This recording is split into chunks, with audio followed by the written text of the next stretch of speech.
Folklore Suantraí Íosa, where we're looking at the readings for tomorrow, Friday the 23rd of June, Friday of the 11th week. And if you don't mind, I'm going to focus entirely on the Gospel for tomorrow. The Gospel, again, is taken from Matthew, chapter 6. It's part of the Sermon on the Mount. Now, one of my professors, Seamus Ryan, God of mercy on his soul, used to say that the Spirit comes to comfort us when we are disturbed, but also to disturb us when we are comfortable. And so it's a very challenging piece. It's at the heart of the values of the Sermon on the Mount.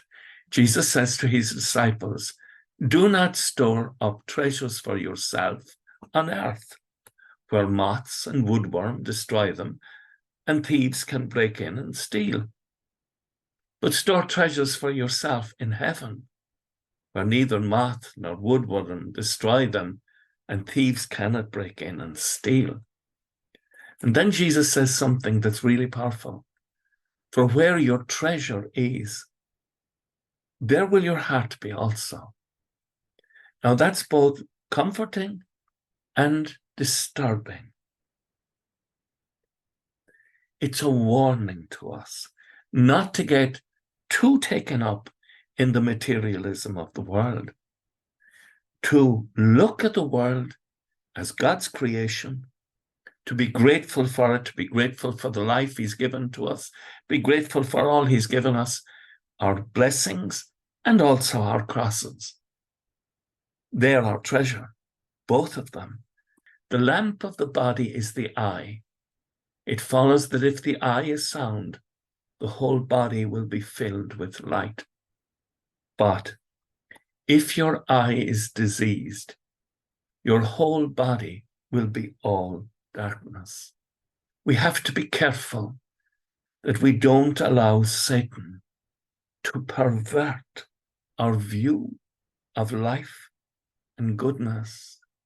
If your eye is diseased, if you've lost the sense of the truth of the gospel, your whole body will be all darkness.